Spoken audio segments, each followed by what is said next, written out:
আজকে আমি ক্লাস 8-এর বই গণিত প্রভা বইয়ের চ্যাপ্টার পার্সেন্টেজ থেকে চ্যাপ্টার 11 এখান থেকে কয়েকটা সাম তোমাদের করে দেখাচ্ছি।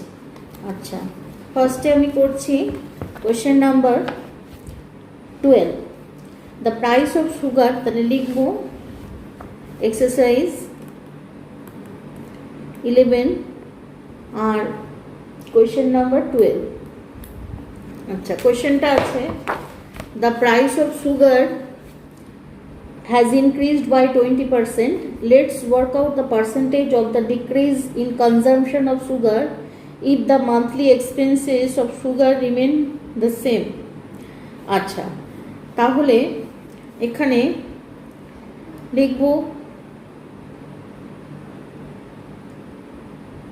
লিখব প্রাইস অফ সুগার,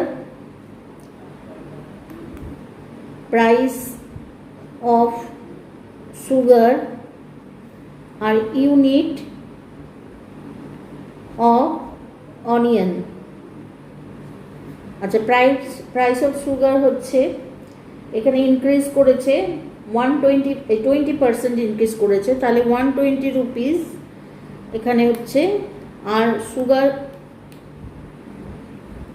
অনিয়ন না, এটা হচ্ছে সুগার, সরি। আচ্ছা, সুগারের হচ্ছে ইউনিট হচ্ছে 100। আচ্ছা, আর এটা প্রাইস অফ সুগার 100 হলে যেহেতু এক্সপেন্সেসটা সেম রাখতে হচ্ছে, তাহলে 100 থাকবে। তাহলে ইউনিট অফ সুগার কত হবে সেটা বার করতে হবে। তাহলে লিখতে হবে when the price rupees 120 sugar 100 unit, when the price rupees 1 sugar 100 by 120 unit, when the price rupees 100 sugar 100 by 120 into 100 unit. আচ্ছা, 0 0 কাটবে, 2 দিয়ে কাটছে, 2 5 jar 2 6 jar, তাহলে উপরে হচ্ছে 500 by 6 এত ইউনিট। আচ্ছা, এটা আরও যায় 50, আর এখানে হচ্ছে 3, তাহলে এটা হচ্ছে 250 by 3, 250 by 3। আচ্ছা, এবার ডিভিশন করব। 250 by 3, 3 8 jar 24, 1 0 3 3 jar 9,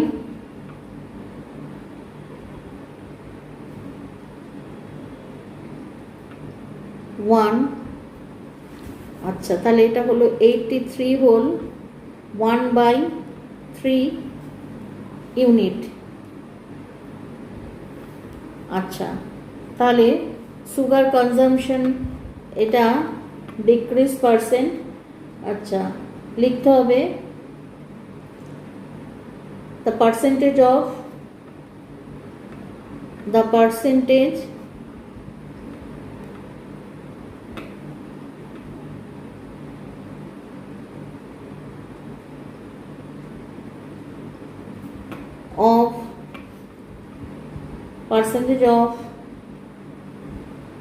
decrease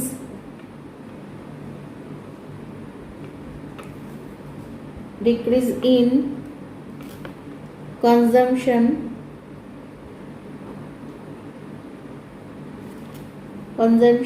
of sugar equal to 100 minus 83 whole 1 by 3% equal to 100 minus 250 by 3% equal to 300 minus 250% equal to 50/3%. এটা ডিভিশন করলে পাচ্ছি 50/3 ডিভিশন 3 ones are 3, 2 0, 3 6 are 18, 2, তাহলে এটা হচ্ছে 16 হোল 2/3%. এটা আমাদের ফাইনাল আনসার, কপি করে নাও।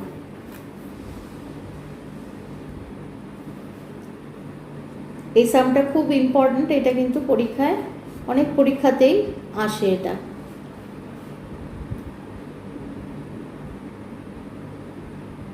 ঠিক আছে।